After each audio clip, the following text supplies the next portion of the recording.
elves do swear for fear, creep into apricots and hide in Either I just take your shape and make you quiet, or else you're that shirt and never spread. Called Rowdy Goodfellow. Are not you eat the frights of maidens into the victory? Scale milk and liver in the quirk, and both this make the breathless housewife churn, and sometimes make the drink to burn the warm. These late night wanders, laughing at the harm, those that have gobbling call you, and sweet talk, you do the work and they shall have good luck. Are not you he? Speakers to right, I am that merry wonder of the night. I jest to Oberon and make him smile, when I have fat and weed-fed horse beguile. Neighing in likeness of a filly foal, and sometimes I lurk in the gossip's bowl, in the very likeness of roasting crab.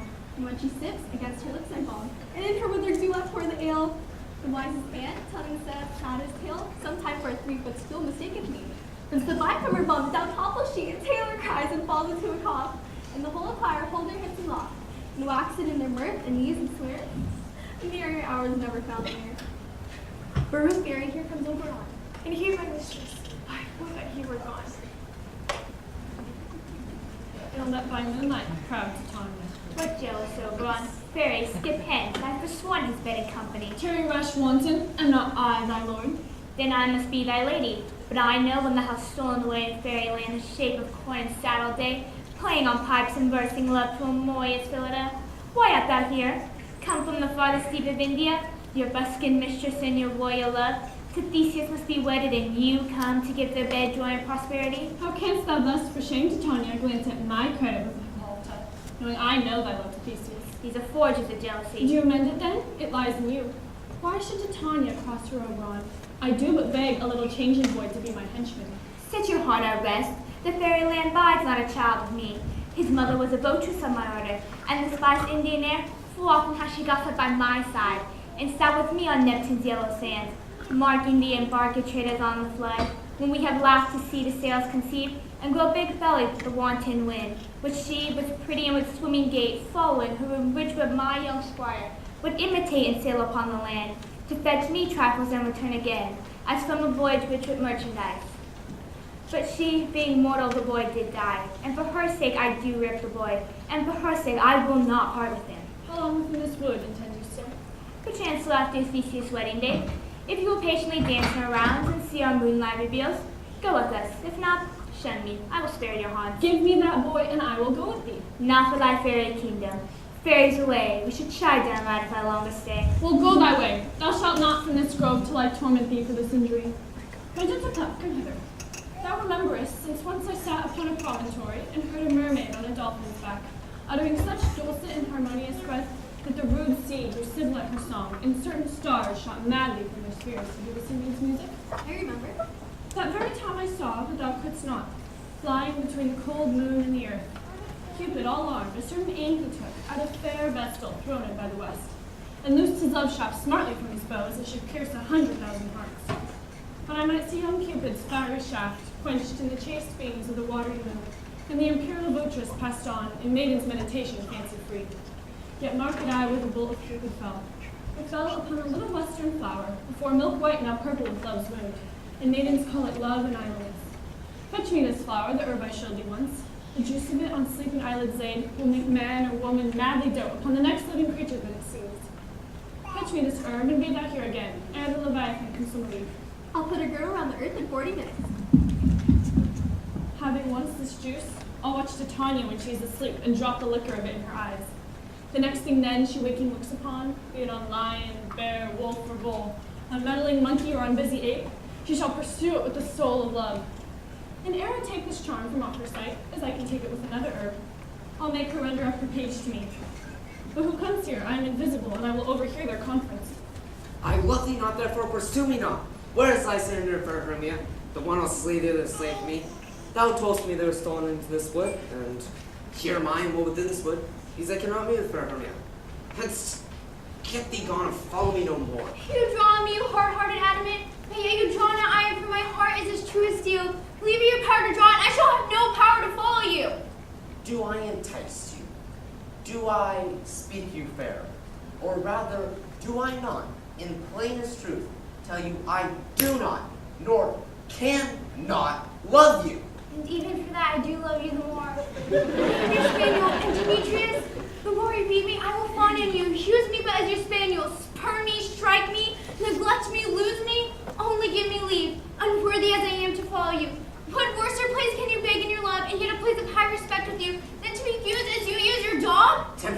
straight through my spirit, for I am sick when I look on thee. And I'm sick when I look not on you.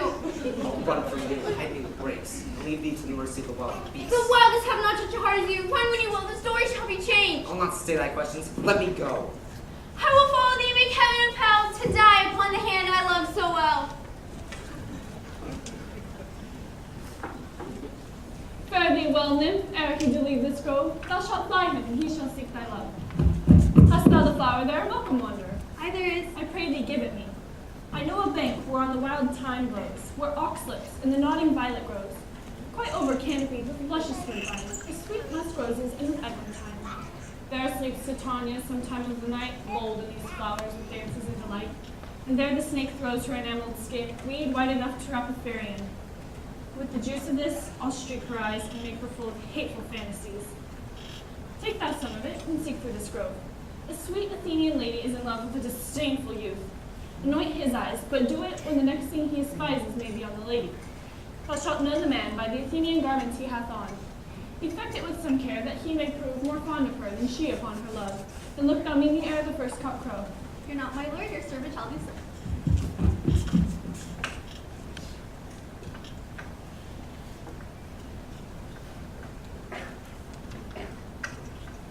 Now round on a fairy song. Then, for the third part of the minute, hence. Some to kill cankers and the musk-rose buds. Some war with weird mice for their leathern wings. And some keep back to the clamorous owl, that nightly hoots and wonders at a quaint spirits. Sing me now to sleep, then to your offices, and let me rest.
What thou seest when thou dost wake, do it for thy true love take.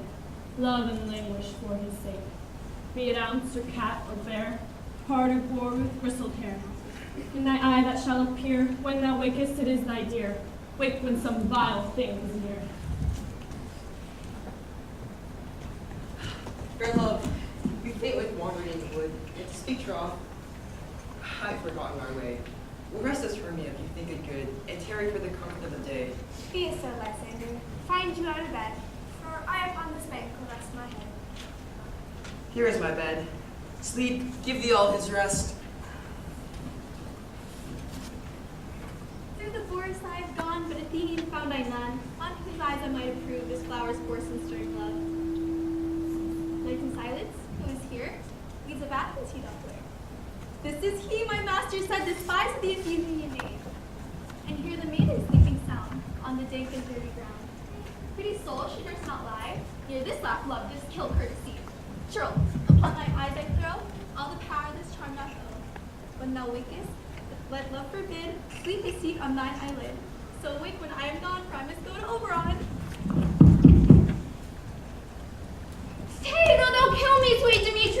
I charge thee hence, and do not haunt me thus. Oh, will the darkling leave me? Do not so. Stay on thy peril. I alone will go.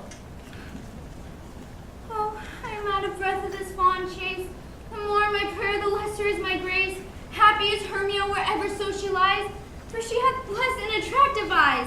How came her eyes so bright? Not with salt tears. If so, my eyes are oftener washed than hers.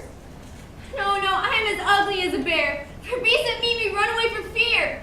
Therefore no marvel, though Demetrius do as a monster, fly my presence thus. What wicked and dissembling glass of mine made me compare with Hermia's fairy eye? But who is here? Lysander, on the ground, dead or asleep? I see no blood, no wound. Lysander, if you live, good sir, awake. Run through fire, I will for thy sweet sake. Shakespeare and Helena, nature shows art that through thy bosom makes me see thy heart. Where is Demetrius? Oh, how fit a word is that vile name to perish on my sword. Do not say so, Lysander, say not so. What though he love your Hermia, Lord, what though? Yet Hermia still loves you, then be content. Content with Hermia? No, I do repent the tedious minutes I with her have spent. Not Hermia, but Helena I love, who will not change a raven for a dove. The will of man is by reason swayed, and reason says, you are the worthier maid. Wherefore was I to this king mockery born? When in your hands I deserve this scorn? Is it not enough, young man, that I did never, nor never can, deserve a sweet look from Demetrius' eye? But you must flout my insufficiency? Oh, that a lady of one man refused should another be therefore abused! She sees not Hermia. Hermia, sleep thou there, and never mayest thou come, Lysander, near. For as the surfeit of the sweetest things, the deepest loathing to the stomach brings, or as the heresies that men do leave, are hated most of those they did deceive. So thou, my surfeit and my heresy, of all be hated but the most of me. And all my power, address your love and might, to honor Helena and to be her knight.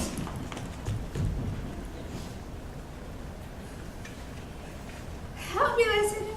Help me. Do thy best to pluck this crawling serpent from my breast. Help me for pity. What a dream was here. Lysander, look how I do quake with fear. Methought a serpent ate my heart away, and you sat smiling at us. Pray. Lysander? What, removed? Lysander? Lord? What, out of hearing? Gone? No sound, no word? Alack, where are you? Speak, and if you hear, speak of all loves. I swoon almost with fear. No. I well perceive you are not nigh. Either death or you all quench immediately.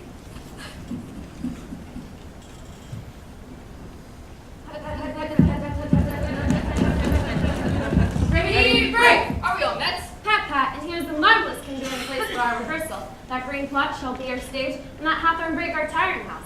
And we will do it in action, as we will do it before the Duke. Peter Quince, What sayest thou, Holy Bottom? there are things in this comedy of Pyramus and Thisbe that will never please. First, Pyramus is to draw a sword to kill himself, which the ladies cannot abide. How are we to do that? I believe we must leave the killing out when all is done. Godowitz, I have a device to make all well.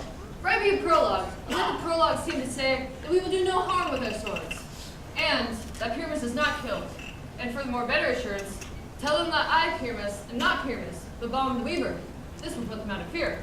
Well, we will have such a prologue, and it shall be written 8 and 6. No, let me 2 more. Let it be written, name 8. Will not the ladies be afeard of the lion? I fear it, I promise you. Masters, you ought to consider with yourselves to bring in, God shield us. A lion among ladies is the most dreadful thing. There is not a more fearful wildfowl than your lion living, and we ought to look to it. Therefore another prologue must say he is not a lion. Well, it shall be done, but there are 2 more things, that is, to bring moonlight into a chamber, for Pyramus and Thisbe did meet by moonlight. Doth the moon shine the night we play our play? A calendar! Look in the almanac! Find out moonshine! Find out moonshine! And did thou shine that night? Well, then we leave a casement in the great chamber window where we play, open, and the moon may shine in at the casement. Aye, or else one must come in with a bush of thorns and a lantern, and say he comes to disfigure or present the person in moonshine. There is another thing, that is, to bring a wall into the chamber, for Pyramus and Thisbe, says the story, did speak through the chink of the wall. some man or other must present well, and give him some plaster or some loam or some rough cast about him to signify well, and let him hold his fingers thus, so through that cranny may Pyramus and Thisbe whisper. Well, if that may be, then all is well. Come, master, sit down and rehearse your parts. Pyramus, you begin. Once you have spoken your speech, enter through that half embrace, and everyone according to his cue.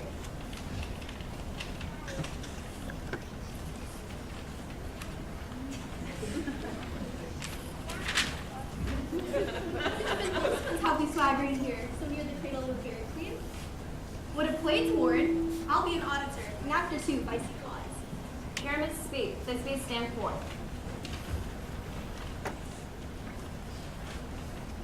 Thisbe, the flowers of odious savor sweet. Odors savor sweet. And so hath thy breath, my dearest Thisbe dear. But hark, a voice! Stay but here a while, and by thee I will appear. Stranger Pyramus that never played here.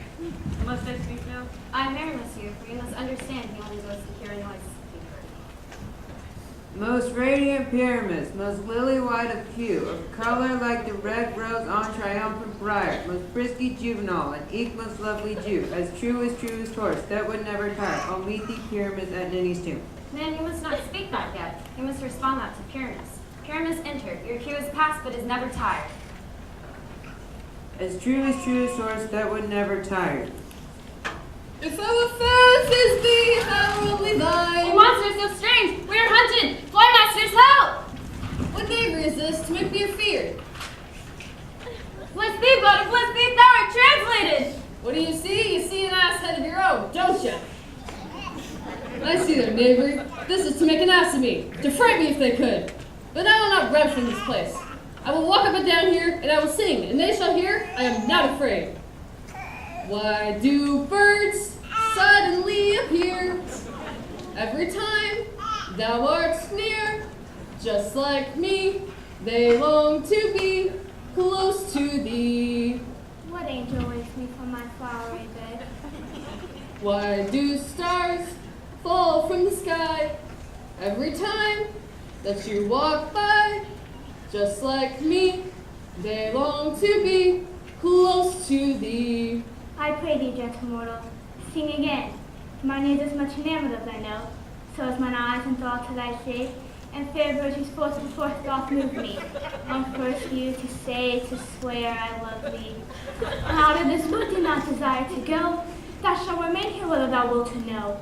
I'm a spirit of no common rate, the summer still doth tend upon my state, and I do love thee, therefore go with me. I will give thee fairies to attend on thee, and they shall fetch thee jewels from the steed, and sing while impressive flowers thoughts sleep. And I will purge thy mortal grossness so, that like an airy spirit go. Peach balls and cobweb, moth, mustard seed. Ready? Be kind and courteous to this gentleman. Hop in his walks and gambol in his eyes. Feed him with apricots and dewberries, with purple grapes, green figs, and blueberries. And for the night tapers crop their waxen thighs, and light them at the fiery glow in his eyes. To have my love to bed and to arrive, and pluck the wings from painted butterflies, to fan the moonbeam from his sleeping eyes. Nod to him, elves, and do him courtesy.